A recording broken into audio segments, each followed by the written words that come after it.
हाथ में लेकर के प्रतिज्ञा की थी कि गुलामी की इस निशानी को नष्ट करूंगा और फिर से सोमनाथ का मंदिर का पुनरुद्धार करूंगा। मैं ये हिंदुत्व के ज्ञानी को पूछना चाहता हूं कि जब सरदार वल्लभ भाई पटेल ने सोमनाथ के मंदिर के पुनर्निर्माण का संकल्प किया था, तब देश के पहले प्रधानमंत्री और आप ही की परिवार की पुरानी पीढ़ी के महारथी, उन्होंने सोमनाथ मंदिर के संबंध में क्या रुख अपनाया था, वो क्या हिंदुस्तान नहीं जानता है क्या? आप हमें हिंदू सिखाने आए हो?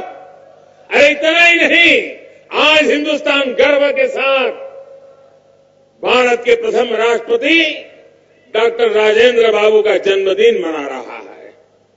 उनके जन्मदिन पर मैं भी उनको नमन करता हूं, आदरपूर्वक अंजलि देता हूं और उनके महान कार्य हमें निरंतर अच्छा काम करने की प्रेरणा देता रहे, इस संकल्प को मैं फिर एक बार दोहराता हूं। लेकिन मैं पूछना चाहता हूं, ये ज्ञानी नामदार,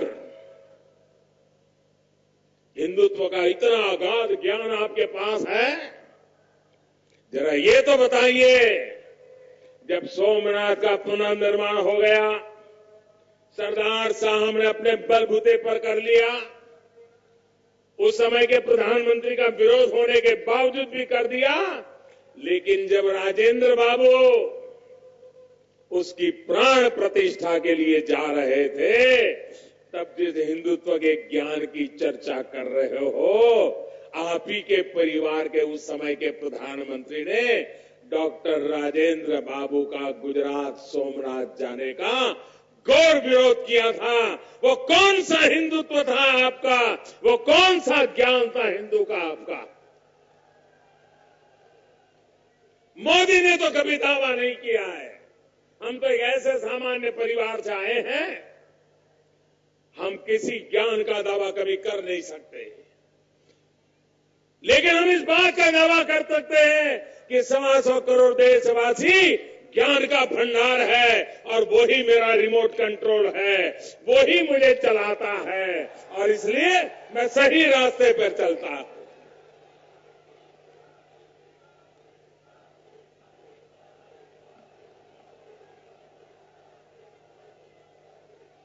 भाइयों बहनों, ये हिंदुत्व की ध्वजा पताका लेकर के आजकल घूम रहे हैं। जरा ये तो बताइए कि दिल्ली में जब आपकी सरकार थी, मैडम, रिमोट कंट्रोल से आपकी माताजी दिल्ली की सरकार जब चलाती थी, नामदार महोदय, तब कांग्रेस के नेतृत्व वाली यूपीए सरकार ने सुप्रीम कोर्ट में लिखित में कहा है कि भगवान राम का कोई ऐतिहासिक प्रमाण नहीं है। आप सहमत हैं इससे? आप सहमत हैं? उन्होंने कहा ये काल्पनिक पात्र है। भाइयों बहनों, अब ये मुझे पूछ रहे हैं कि मोदी को हिंदू का ज्ञान है कि नहीं है। भाइयों बहनों, इस प्रकार की बातें करने वालों पर क्या आप भरोसा कर सकते हैं क्या? आप भरोसा कर सकते हैं क्या? भाइयों बहनों, आपने देखा होगा कि पिछले दिनों पर्यावरण को लेकर के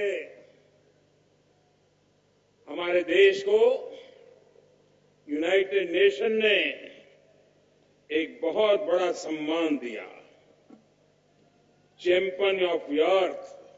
मालूम है ना, लोग कहते हैं देखिए मोदी जी आपका सम्मान हो गया।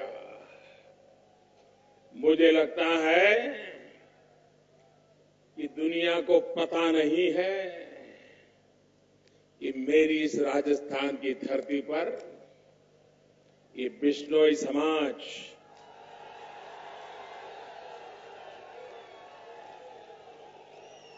जब दुनिया को ग्लोबल वार्मिंग का ग मालूम नहीं था, जब दुनिया को पर्यावरण क्या होता है उसका प मालूम नहीं था, सदियों से ये मेरा वैष्णव समाज के लोगों ने पर्यावरण की रक्षा के लिए बलिदान दिए। आज भारत को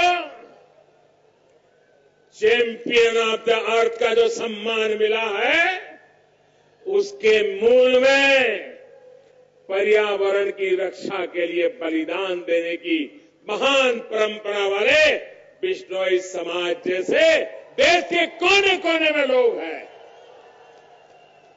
जिसके कारण संभव हुआ है। और इसलिए भाइयों बहनों, भारत आज उसकी जो महान परंपराएं हैं, ऋषि मुनियों के द्वारा मिली हुई जो महान शिक्षा है, उसके लिए इन सदियों से चली आ रही साधना को शत शत नमन करता है। पर्यावरण की रक्षा के लिए जीवन को बलि चढ़ाने वाले उस समाज के हर व्यक्ति को मैं प्रणाम करता हूं।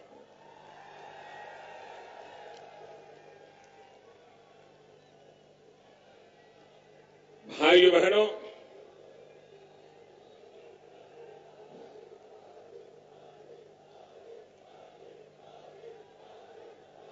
आज भी राजस्थान में टूरिज्म को लेकर के जो बढ़ावा मिल रहा है, तो भैरों शेखावत को हर कोई याद करता है।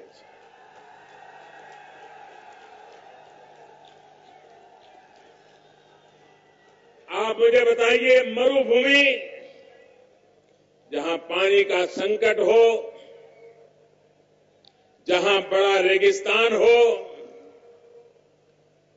और इधर रेगिस्तान उधर पाकिस्तान,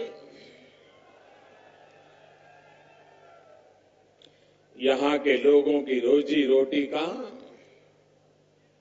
सुनहरा अवसर यानी टूरिज्म। आप मुझे बताइए भाइयों बहनों, ये जोधपुर हो, ये पूरा उदयपुर हो, ये हमारा जैसलमेर हो, ये हमारा राजस्थान के किले हो, ये हमारे राजस्थान के महल हो, ये सब मोदी के आने के बाद बने हैं क्या? मोदी के पहले थे कि नहीं थे? कांग्रेस के जमाने में थे कि नहीं थे? नेहरू जी के जमाने में थे कि नहीं थे? इंदिरा जी के जमाने में थे कि नहीं थे? राजीव जी के जमाने में थे कि नहीं थे? नामदार जी की माता जी के जमाने में थे कि नहीं थे? उसके बावजूद भी हिंदुस्तान में टूरिज्म क्यों नहीं बढ़ रहा था? अगर भारत ने प्रारंभ से टूरिज्म पर बल दिया होता, भारत की जो विशेषताएं हैं, वो विशेषताएं अगर गर्व के साथ दुनिया के सामने हमने प्रस्तुत की होती, तो आज दुनिया में टूरिज्म के दुनिया में हम नंबर 1 पर होते। भाइयों, विश्व का सबसे बड़ा व्यापार अगर आज कोई है तो वो टूरिज्म है। ट्रिलियंस ऑफ ट्रिलियंस डॉलर का व्यापार टूरिज्म है, लेकिन भारत को इसका जितना लाभ मिलना चाहिए वो नहीं ले पाए। क्यों? इस परिवार की सोच यही थी कि हिंदुस्तान तो जिस दिन उन्होंने पहली बार तिरंगा फहराया, उसके बाद ही इतिहास शुरू होता है। पहले वाले इतिहास को भुला देने में लगे रहे और उसके कारण टूरिज्म को भी बहुत नुकसान हुआ। भाइयों बहनों, टूरिज्म एक ऐसा क्षेत्र है कि जहां कम से कम पूंजी, उससे ज्यादा से ज्यादा रोजगार मिलता है। जोधपुर के लोगों को टूरिज्म समझाने की जरूरत नहीं है। जब टूरिज्म बढ़ने लगता है, टूरिस्ट आता है, चना मुरमुरे बेचने वाला भी कमाता है, बिस्किट बेचने वाला भी कमाता है, खिलौने बेचने वाला भी कमाता है, गुलदस्ते फूलहार बेचने वाला भी कमाता है। भाइयों बहनों, टैक्सी वाला भी कमाएगा, ऑटो वाला भी कमाएगा, गेस्ट हाउस वाला भी कमाएगा, छोटे मोटे होटल वाला भी कमाएगा, अरे चाय वाला भी कमाएगा।